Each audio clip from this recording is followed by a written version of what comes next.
Hello everyone, welcome back to What the Horror. I hope you're all doing really well.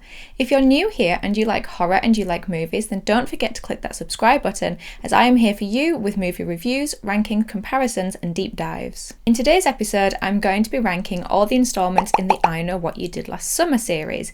Now, I'm very excited. This is my first ranking episode, and granted it's not the biggest franchise to rank, but I will be ranking all three films and the latest TV show. So building up to this ranking episode, I have actually already done 2 episodes on the I Know What You Did Last Summer franchise. I did a standalone review for the new Amazon Prime TV series and a standalone review for the original 1997 film. So if you want to check those out and hear my more in-depth thoughts on those installments, I will put a card for them, and I will also link to the episodes in the description box if you're only listening to this. The I Know What You Did Last Summer franchise is loosely based on the novel of the same name written by Lois Duncan in 1973. And while Duncan's novel is more of a thriller, the original film moved the story into horror.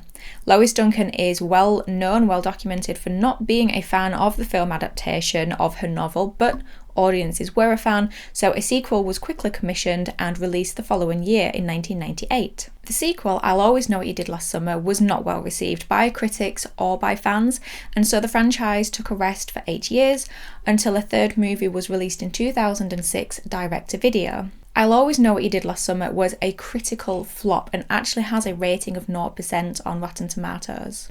This seemed to be the death of the franchise until in 2019 Amazon Studios announced that they were going to start production on a TV series, and the series finally premiered on Amazon Prime earlier this year in October. The second film in the franchise is a direct sequel to the original, continuing on with the same storyline.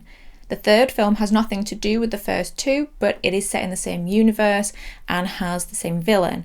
And the TV series acts as a soft reboot. It has no links to the previous 3 through either the character's setting or villain. So let's get into the ranking.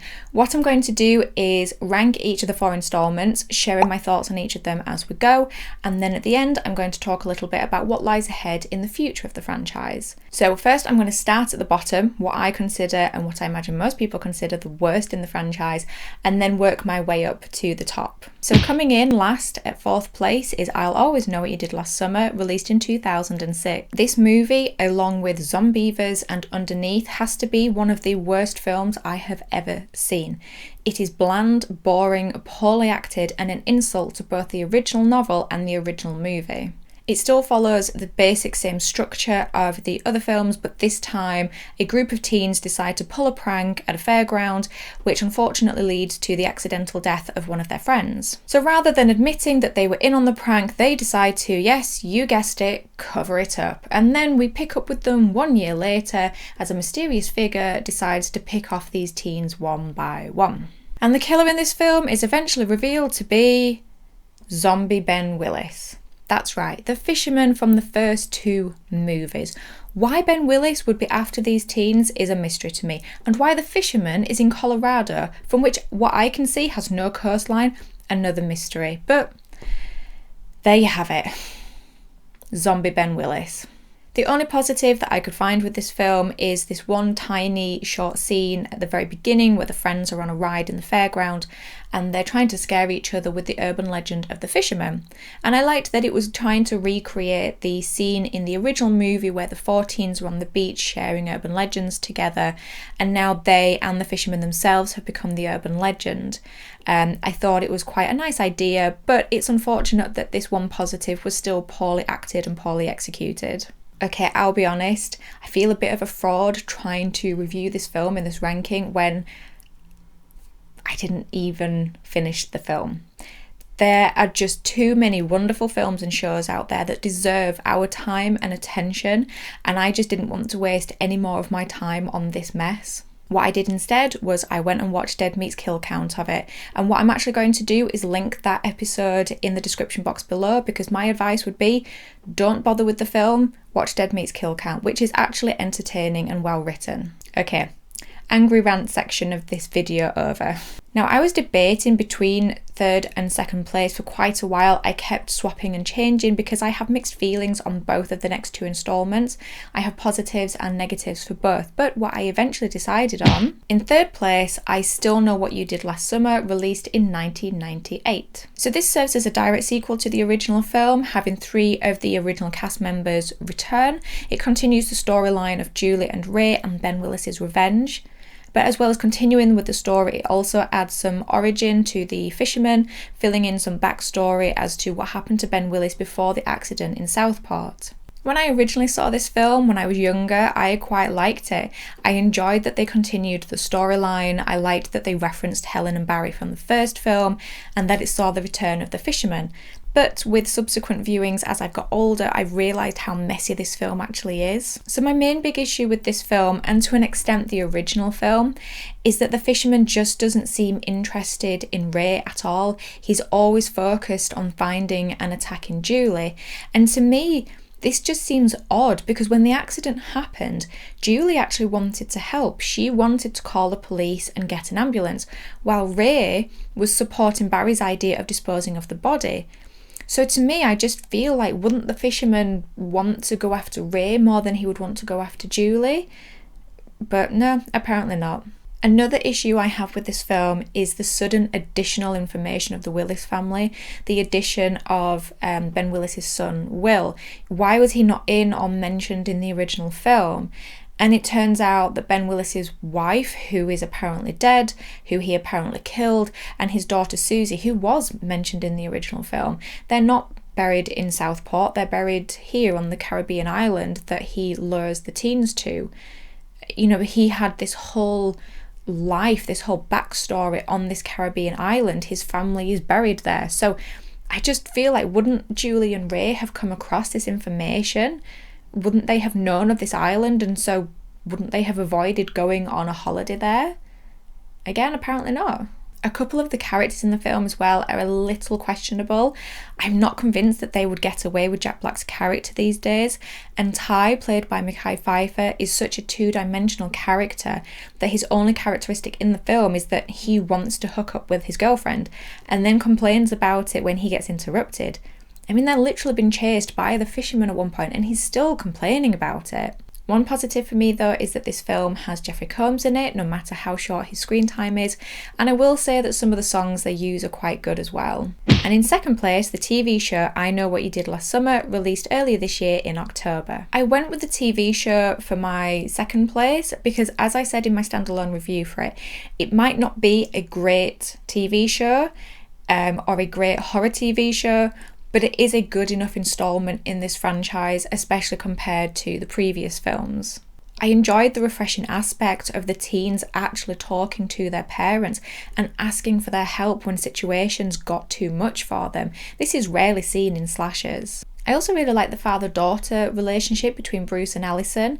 Yes, they argue with each other, they annoy each other, but it just felt quite real because even though they bicker between themselves, they genuinely care about each other and trust each other as well. The setting of the show is a huge positive for me. I've said it before and I will say it again. I love anything set in, on or around water, and I thought the move of the setting from Southport to Hawaii was a great choice. The show is visually beautiful because of the setting, because it brings such vibrant colours and such dramatic backdrops with the oceans and the cliff sides and the mountains. However, having said all this about the positives, a huge negative for me about this TV show is that there is no killer presence. In the film, you have the iconic image of the fisherman. You know, you see him stalking the teens, he has his fisherman slicker on, and he torments them psychologically first before he starts attacking. You know, he wears them down, he makes them afraid. But in the TV show, you never see the killer. They have no presence and they don't really torment the teens either. They just start attacking the teens after one message on a bedroom mirror, and I'll be honest, there were episodes where I actually forgot that there was a killer out there that we were supposed to be afraid of. And even though I enjoyed the series and I didn't hate that they relied more on the slow reveal of secrets rather than the killer picking off the teens one by one, I did not like the killer reveal. I think the choice of Margot being the killer was a weak one. I understand that what they were going for was that Margot did this for love. She loved Lennon and that is what drove her to kill all these people. But what I heard and what I saw was that Margot did this because she wanted Alison to admit she stole Lennon's identity. And the reason Margot knew this was apparently her angles and hashtags were terrible. And obviously, through process of elimination, in first place, my favourite of the franchise, I Know What You Did Last Summer, released in 1997. This, as far as I'm aware, was the first slasher that I actually watched, and I think that it is a really good entry-level horror film. It's not full of violence and gore, and while it's not overly terrifying, it does still have some moments that are quite eerie.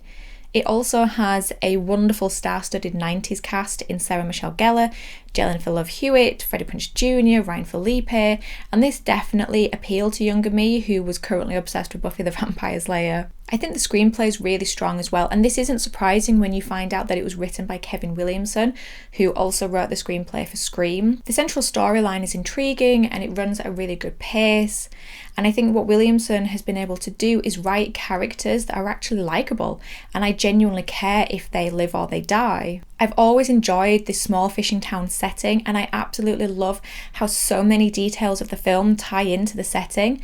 So for example, you have Helen's beauty pageant crown and the killer's image and the weapon that he uses, and even the final girl circuit takes place on a boat. It's not a perfect film, however, and I did address these problems in my standalone review for this film. For me, I just feel like there are too many suspects and red herrings, and the actual killer himself isn't even one of them. And the worst one is the Ray red herring. Maybe on initial viewing it makes sense as they're trying to persuade the audience he could be the killer.